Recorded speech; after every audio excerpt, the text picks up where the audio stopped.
The last light of day, the last sliver of sun, a molten orange, bled across the endless prairie, painting the distant peaks in hues of purple and rose. Jebediah, pipe clenched between his teeth, watched the spectacle from his porch, the familiar creak of the swing echoing the rhythm of his quiet evening. The air, still warm from the day's heat, carried the scent of sun-baked earth and distant pine. He'd spent the afternoon mending a fence line, the work a welcome balm to a mind often too busy for its own good. Now, as twilight softened the harsh edges of the world, a rare sense of peace settled over him. His eyes, keen despite his years, scanned the horizon out of habit, a lifetime of solitary living making vigilance second nature. It was then he saw her. A smudge against the fading light, moving with a desperate urgency that even from this distance felt palpable. A horse, its gait uneven, stumbled into view, carrying a lone rider.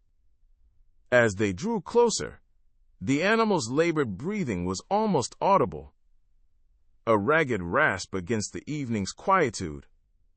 Jebediah rose, his hand instinctively resting on the worn wood of the porch post. Something was wrong. The rider, a woman, slumped in the saddle, her form small and frail against the darkening expanse. The horse finally faltered, collapsing just shy of the fence, dust billowing around it like a mournful sigh. The woman, dislodged by the sudden fall, tumbled to the ground, a small bundle clutched fiercely to her chest. Jebediah moved, his initial stoicism replaced by a sudden, protective instinct.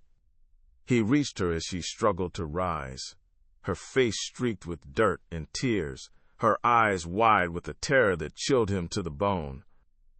"Please," she gasped, her voice raw, "you have to help us." She held out the bundle, and Jebediah saw, for the first time, the tiny, swaddled form of a baby, its face flushed and sleeping. "They're coming. They followed us. My husband, he told me to ride, to keep him safe." Her words tumbled out, a desperate torrent of fear and exhaustion. They want what he found." She clutched his arm, her grip surprisingly strong. "He said you were good, that you'd know what to do." Jebediah's gaze flickered from the woman to the baby, then back to the darkening horizon. His quiet evening, his hard-won peace, had shattered like glass. The last light of day was fading fast, and with it, the brief illusion of safety. He knelt beside her, his gruff exterior softening just enough to reveal the man beneath.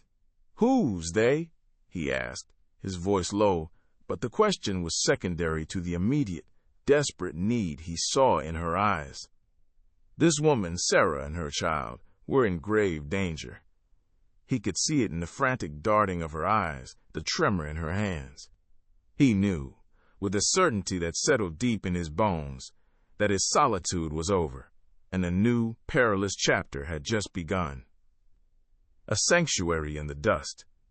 The creak of the gate was a raw sound in the still desert night, a protest against the silence Jebediah usually cultivated.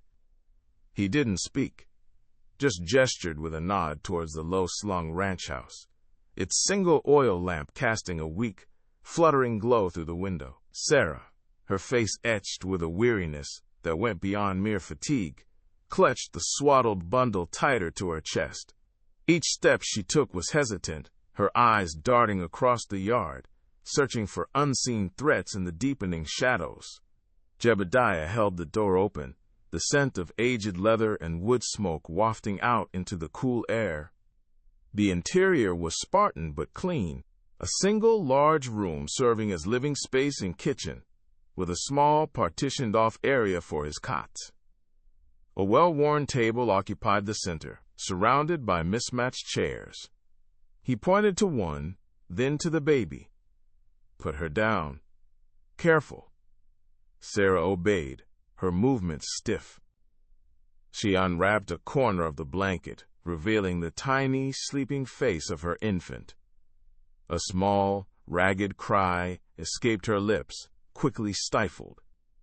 Jebediah moved to the hearth, stoking the embers until a small flame danced, chasing away some of the chill. He filled a tin cup from a water skin, the sound of the pour loud in the quiet room, and offered it to her. She drank deeply, the water tracing a path down her parched throat. Next, he produced a slab of dried venison and a hunk of hardtack from a cupboard, placing them on the table. Eat. His voice was gruff, devoid of inflection, yet the simple act of providing spoke volumes. Sarah looked at the food, then at him, a flicker of something akin to gratitude in her wary eyes. She broke off a piece of the venison, chewing slowly, her gaze never quite leaving her baby. Jebediah watched her, his own meal forgotten. He knew the risk he'd just taken, the invisible trail of danger that followed desperate souls across the plains. This quiet ranch, his sanctuary, was now compromised. The sun would rise eventually, and with it, the questions, the suspicions. But as he looked at the fragile woman and the even more fragile life she cradled, a different kind of resolve settled in his heart. This wasn't just about survival anymore. It was about something more profound. He moved to the front window, peering out into the darkness. The vast expanse of the prairie shimmered under the faint starlight, an endless, silent canvas. He knew the sounds of the night, the rustle of sagebrush, the distant howl of a coyote. He would listen tonight, not just for those, but for the unnatural, for the approach of those who would seek to disturb this fragile peace. The vigil had begun. Whispers of a vulture. Jebediah sat hunched by the single, grimy window, the cold steel of his Winchester, a familiar weight across his knees. The desert night pressed in, a vast, inky canvas punctuated by the chirr of unseen insects and the distant, mournful cry of a coyote. He listened, not just with his ears, but with every fiber of his being, for any sound that didn't belong. A snapped twig, the shifting of loose gravel, the wind, a dry, raspy whisper, worried at the loose panes, making the glass rattle, a nervous accompaniment to the pounding in his chest. From the corner, Sarah's voice, a fragile thread in the darkness, began to weave a tale of desperation. His name was Thomas, my husband. He was ambitious. He'd found a small vein, a promising one, just outside Redemption. Thought he'd struck it rich. Her voice hitched, a raw sound of remembered pain. Silas Blackwood. He heard about it. He always hears. Silas, he offered to buy Thomas out. A pittance. Thomas refused. Said it was ours. For our baby. A choked sob escaped her. Silas doesn't take no for an answer. He came back, with his men. Thomas, he tried to fight. They shot him down, right in front of me. Then they burned our cabin to the ground. Jebediah's grip tightened on his rifle. The familiar rage, cold and hard, coiled in his gut. He knew Blackwood, knew his kind. Vultures indeed. I fled, Sarah continued, her voice gaining a desperate urgency. Ran through the night, barely glancing back. But he wasn't just after the claim. Not anymore. He found out about the baby. Thomas had made a will, a proper one, stating everything went to our child, should anything happen to him and me. Silas, he wants the child. He wants to adopt her. To claim the inheritance, to legitimize his theft. He'll make it look like an act of charity. Said if I don't hand her over, he'll find us, and she'll have no one. The air in the cabin grew thick, heavy with the weight of Sarah's words. Jebediah understood now. This wasn't just about protecting a woman and her child from a desert bandit. This was about defying a predator who sought to erase a family, to steal a legacy. The stakes were higher than he had imagined, and the night, once just a cover, now felt like a shroud. Shadows on the horizon. The first hint of morning, a thin line of bruised purple on the eastern horizon, brought with it a chill that bit deeper than usual. Jebediah stood on the porch, his rifle cradled like an extension of his arm, watching the world awaken. The distant silhouette of the judging town was still a smudge against the pre-dawn sky, but it wasn't the town that held his gaze. A movement, almost imperceptible at first, caught his eye. A dust cloud no bigger than a man's hand was stirring on the old wagon trail that snaked towards his ranch. He squinted, the lines around his eyes deepening as the purple gave way to a sickly gray. Then forms emerged from the haze. 5 riders, distinct now against the expanding light, his gut twisted into a knot of ice. Silas. Sarah! His voice was a low, urgent rasp, cutting through the stillness. Get the baby! Now! Sarah, who had been coaxing a meager fire to life in the hearth, froze. Her face, pale in the dim light, turned towards him, a question in her wide eyes. Before she could speak, Jebediah was already moving, his heavy boots thudding across the rough-hewn floorboards. He tore back the worn rug in the corner of the main room, revealing a section of floor that looked no different from the rest. With a grunt, he pried up a cleverly hidden latch, and a square of wood lifted, revealing a dark earthen opening. Silas, he stated, his eyes fixed on hers, leaving no room for doubt or further questions. They're here. Fear, cold and sharp, flashed in Sarah's eyes, but she didn't hesitate. She snatched the sleeping infant from the makeshift crib, clutching him tightly to her chest. Will they search for us? She whispered, her voice trembling. They'll search everything. Jebediah confirmed, his gaze sweeping the room. Already planning, already calculating. But this they won't find. He gestured to the cellar, its darkness a silent promise of concealment. It's old, used for root vegetables. No one's touched it in years. He knelt, checking the air for dampness, ensuring the small space would be tolerable. There's enough air. Stay quiet, no matter what you hear. You don't make a sound.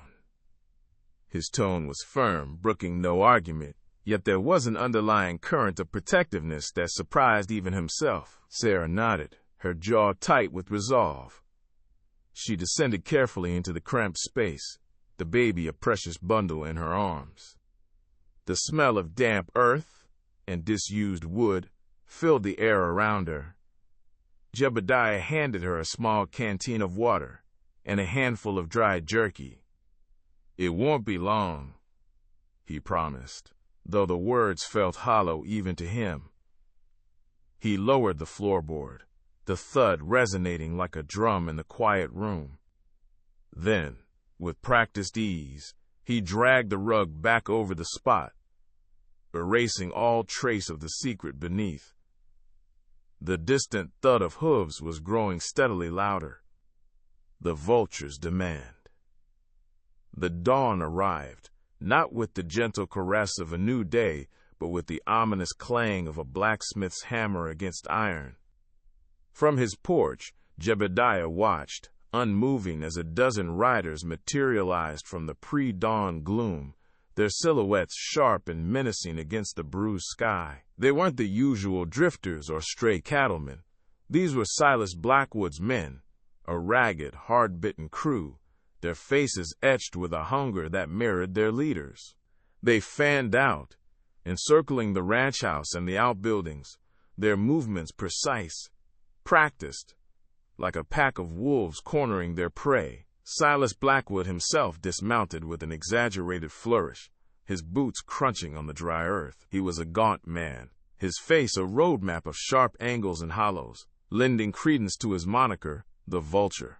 A cruel smile, more a baring of teeth, stretched across his thin lips as his gaze swept over Jebediah's stoic form.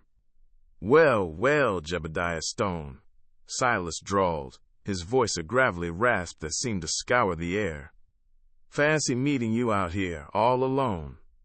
Jebediah remained silent, his hands resting on the worn wooden rail of his porch. The air thrummed with unspoken menace. He could feel the cold weight of the shotgun tucked beneath the floorboards. A familiar comfort, but it was useless against such numbers. His eyes, usually clouded with a gruff indifference, held a surprising depth, reflecting the glint of the rising sun and the glint of Silas's avarice. "Heard you had some visitors, Jeb," Silas continued, taking a step closer, his eyes narrowing to slits. "A woman and a child, to be exact. Sarah Miller, wasn't it? And her little whelp?" The casual cruelty in his tone was a whip crack. "Word travels fast, even out here in the godforsaken wilderness." A muscle twitched in Jebediah's jaw. He met Silas's gaze without flinching, a granite monument in the face of a brewing storm. The memory of Sarah's terrified eyes, the fragile weight of her baby, flickered in his mind, but his expression remained unreadable. His ranch was his sanctuary, a place of hard-won peace, and he would not see it defiled. "You heard wrong, Silas," Jebediah said, his voice low and steady, devoid of any tremor. "Ain't seen hide nor hair of any woman or child around here. Been alone for weeks, just me and the dust." He extended a hand, gesturing to the desolate expanse of his property. "As you can see, ain't much to offer a soul out here but hard labor and a lonely grave." Silas's smile vanished, replaced by a scowl that deepened the lines around his eyes. He took another step, closing the distance, his voice dropping to a dangerous whisper. "Don't play games with me, Stone. I'm not in the mood. That woman has something that belongs to me, and I mean to have it back. You sheltering her is an act of defiance, and you know what happens to those who defy me." His men shifted, their rifles glinting ominously in the burgeoning light. Jebediah stood firm, an oak against the gale. "I told you, Silas, I haven't seen her." His eyes, however, held a flicker of something new, a defiant spark, a quiet resolve that promised more than his words conveyed. A timely intervention. Silas Blackwood surveyed the modest ranch house with a sneer, his eyes glinting like polished obsidian. "All right, you curs," he barked, gesturing with a gloved hand. "Tear the place apart. That woman didn't just vanish into thin air. Find her, and find whatever she was hiding." His two remaining henchmen, burly men with hard faces and even harder gazes, moved towards the front door. One kicked it open with a splintering crash that echoed across the quiet prairie. Silas remained on his horse, a dark silhouette against the fading afternoon light, enjoying the destruction. He relished the fear he inspired, the way people scattered before him like dust motes in a whirlwind. This wasn't just about finding the woman. It was about demonstrating his absolute authority. Just as the first henchman stepped across the threshold, a distant sound, faint at first, then growing steadily louder, reached Silas's ears. The rhythmic thud of hooves, not one or two, but many, accompanied by the creak of wagon wheels. He turned his head sharply, his cruel smile faltering. Dust plumed on the horizon, a rising cloud against the setting sun. "What in the blazes?" he muttered, his voice losing some of its earlier swagger. The sound intensified, becoming unmistakably clear. A small cavalry approaching, and fast. Silas narrowed his eyes, recognizing the unmistakable outline of Jebediah Stone's familiar buckskin jacket leading the charge. Beside him, the broad-shouldered figure of Sheriff Brody rode, his star glinting. Behind them, a ragged but determined line of townsfolk, some on horseback, others in wagons, their faces grim, their hands clutching rifles and pitchforks. Jebediah pulled his horse to a halt a good 20 yards from Silas, his gaze unwavering, his hand resting casually on the butt of his revolver. The sheriff reined in beside him, his expression a thundercloud. "Blackwood!" Sheriff Brody's voice boomed, cutting through the sudden silence. "What in the name of tarnation do you think you're doing here?" Silas straightened in his saddle, his earlier confidence returning, though a thread of unease tightened in his gut. He plastered on a mocking grin. "Just paying a friendly visit, Sheriff. Looking for a business associate who seems to have misplaced herself." His eyes flicked to Jeb, a challenge in their depths. "And what brings you and your little parade to my doorstep?" Jebediah didn't speak, his silence more unnerving than any threat. The townsfolk fanned out behind the sheriff, a human barricade, their eyes fixed on Silas and his men, a collective wave of quiet fury emanating from them. Silas's henchmen, caught halfway into the house, hesitated, glancing nervously between their leader and the approaching armed crowd. The air crackled with a tension so thick it felt tangible, a single spark away from igniting into a deadly conflagration. Justice dawned. The crisp morning air, usually a balm, felt charged with an unspoken threat. Sheriff Brody, a man whose presence filled a room without him uttering a word, stood before Silas. His gaze was like flint, sparking against the avarice evident in Silas's narrowed eyes. "Blackwood," Brody's voice rumbled, low and steady, "what business brings you to my county, and more specifically to the Stone Ranch at this ungodly hour?" Silas, flanked by his two remaining henchmen, shifted his weight. The swagger he usually carried was noticeably diminished. The townsfolk, a silent, grim-faced jury, stood behind Brody, their presence a solid wall of disapproval. Jebediah, leaning against his porch post, his rifle loosely held, was a silent sentinel, his eyes never leaving Silas. "Just an unfortunate misunderstanding, Sheriff," Silas stammered, his usual smooth veneer cracking under the collective scrutiny.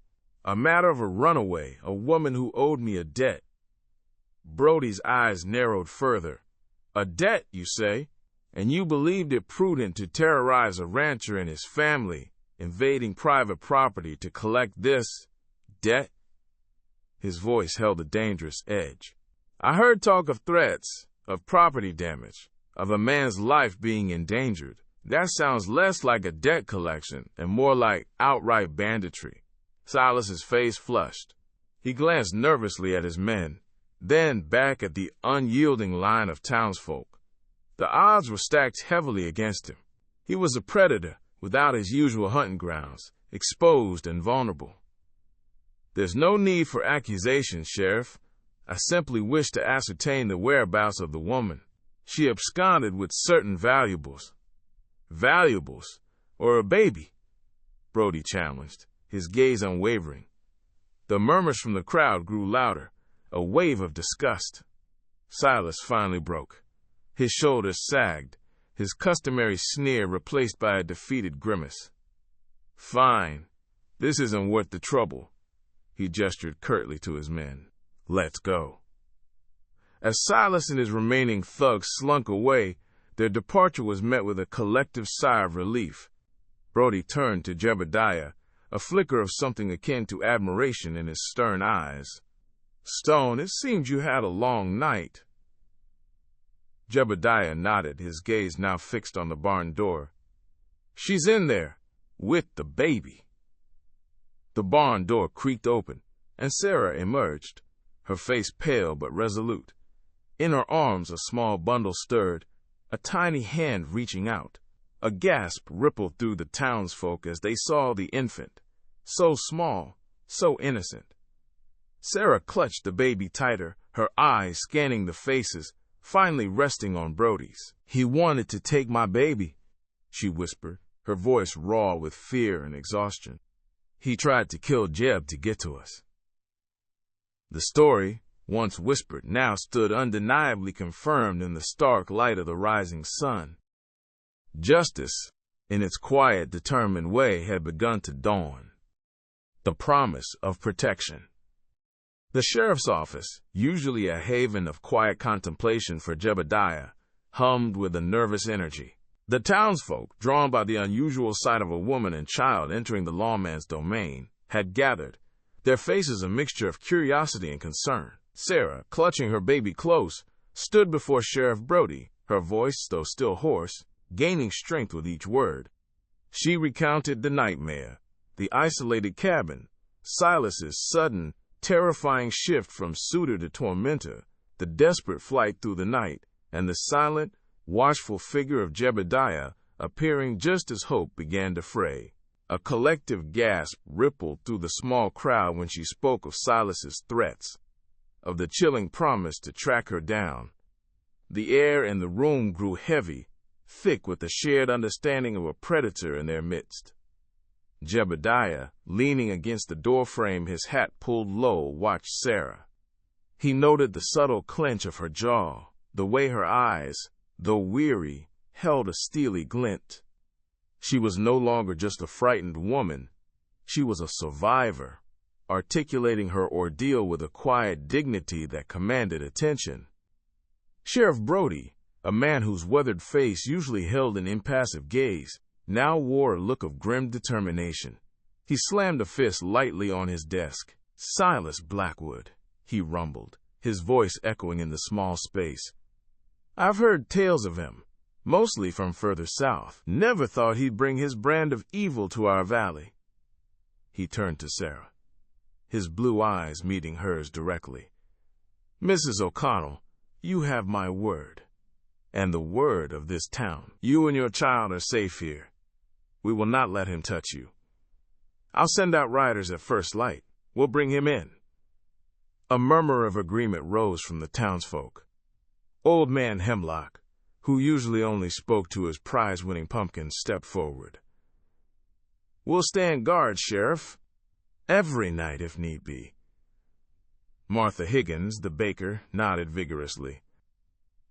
"And we'll make sure the little one has warm milk and a soft bed." Jebediah felt a strange warmth spread through him, a feeling unfamiliar in its intensity. He wasn't alone in this. This town, with its quirks and its quiet ways, was rallying. He caught Sarah's eye, and in her exhausted but grateful smile, he saw a flicker of hope, a fragile promise of a new beginning. The sun was already dipping below the western peaks, casting long shadows. By morning, the valley would be vigilant, a new day's hope. The eastern horizon bled from violet to fiery orange, painting the rugged peaks with a fresh, hopeful glow. Jebediah stood by the corral fence, the familiar scent of damp earth and pine needles a comforting balm. He watched as the sun, a golden orb, finally cleared the highest ridge, casting long, stark shadows across the valley floor. A new day, a truly new day, a quiet satisfaction, foreign and welcome, settled in his chest. It wasn't the thrill of a successful hunt or the pride of a well-tended harvest, but something deeper, more profound. He had faced down a different kind of predator last night, one with greed in its eyes and a gun in its hand. And he had won. More importantly, Sarah and her little one were safe. He'd seen them off just before dawn, Sarah's face etched with exhaustion, but alight with a profound gratitude that made his own throat tighten. He'd hitched his oldest mare to the modest buckboard, a sturdy, slow beast, perfect for the gentle journey. Nate, the youngest ranch hand, a boy barely old enough to shave but with a surprising steadiness, had volunteered to drive them into redemption. The town wasn't far, a few hours at most, and the roads were clear. Jeb had made sure of that. He'd ridden a wide circle earlier, checking for any lingering shadows, any sign that the men from last night might have regrouped. The trail was clean. "You sure about this, Jeb?" Nate had asked, his voice low as Sarah carefully settled her swaddled infant onto a makeshift bed of blankets in the buckboard. Jeb had simply nodded, his gaze fixed on Sarah. "She'll be safer in town, and those men won't be bothering anyone again for a while." A grim satisfaction had touched his lips, a fleeting shadow of the confrontation. Sarah had looked up at him then, her eyes, though weary, holding a strength he hadn't initially perceived. "Thank you, Jebediah," she'd whispered, her voice thick with emotion. "For everything." He'd merely grunted, a standard Jebediah response to overwhelming sentiment, but a small, almost imperceptible nod had conveyed his understanding. He'd watched as Nate clucked to the mare, the buckboard creaking softly as it pulled away, heading towards the rising sun. Sarah had turned once, waving a small, tentative hand before the tree swallowed them from view. Now, as the sun climbed higher, warming his face, Jebediah felt the tension that had gripped him for days finally begin to recede. The ranch was quiet, the usual morning sounds of livestock stirring a comforting rhythm. He'd made a difference. He'd stood between innocence and danger, and he'd chosen to protect. It was a good feeling, solid and true, like the land beneath his worn boots. The day promised clear skies and hard work, but for the first time in a long time, it also promised a quiet, earned peace.